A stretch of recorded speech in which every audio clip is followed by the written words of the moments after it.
প্রণাম জ্যেষ্ঠ তাতশ্রী। আঘাত অধিক গভীর তো নয় জ্যেষ্ঠ তাতশ্রী। যেটা সব থেকে অধিক গভীর আঘাত গান্ধার নরেশ, সেটা তো তুমি দেখতেই পাচ্ছ না। ভরত বংশের যে ছায়া ঘন বৃক্ষের নিচে তুমি বসে রয়েছ গান্ধার নরেশ, যদি সেটাই না থাকে তবে তুমি কোথায় যাবে? সরাও এই ঔষধি। এই আঘাতের কোনো গুরুত্বই নেই।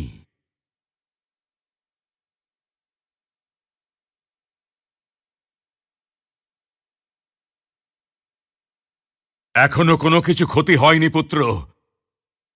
ওদের সাথে সন্ধি করে নাও, ফিরিয়ে দাও পাণ্ডবদের ওদের ইন্দ্রপ্রস্থ।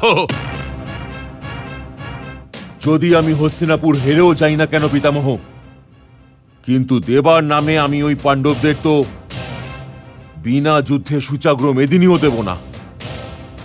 আর এখন আমার বিশ্বাস হয়ে গেছে পিতামহ যে আপনি আচার্য দ্রোণ আর কৃপাচার্য থাকতে আমি এই যুদ্ধ জিততেই পারবো না। না না, একই কথা বলছো ভাগ্নে দুর্যোধন।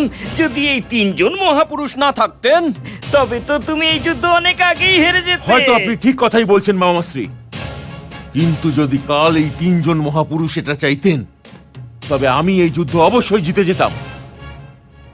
আমার সেনারা এটা জানে যে পাণ্ডবদের সাথে এই যুদ্ধ করছি তাদের মধ্যে কারোর বধ এই প্রধান সেনাপতির হাত দিয়ে কখনোই হবে না।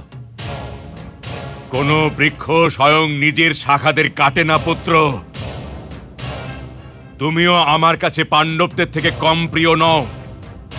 যদি এটা না হতো, তুমি এইমাত্র আমার সামনে যে অসভ্যতার প্রদর্শন করেছো মহাদেবের দিব্যি, তারপরে তুমি জীবিত অবস্থায় দাঁড়িয়ে থাকতে পারতে না। কিন্তু তুমিও আমার স্নেহের ওই কবচ পরে দাঁড়িয়ে আছো, যে কবচ পাণ্ডবরাও পরে দাঁড়িয়ে আছে। আমার কোনো বাণ ওই কবচকে ভেদ করতে পারবে না পুত্র।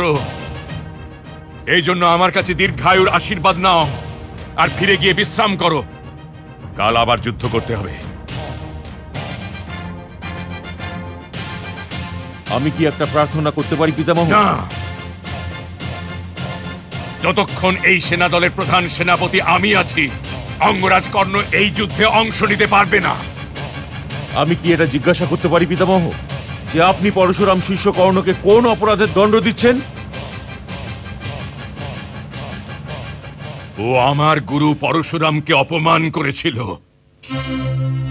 ওনার কোন শিষ্য অসভ্য হতে পারে না পুত্র।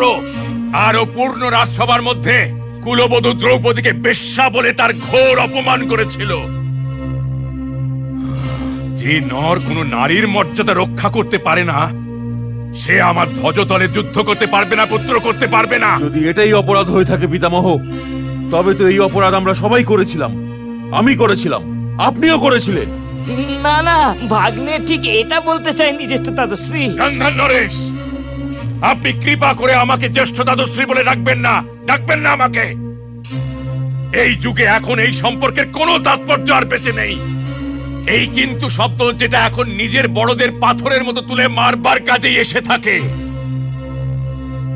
আর দুর্যোধন এখন যা কিছু বলল তার তাৎপর্য ওটাই যেটা আমি ভেবে নিয়েছি, যেটা আমি বুঝে নিয়েছি। মহাভারত।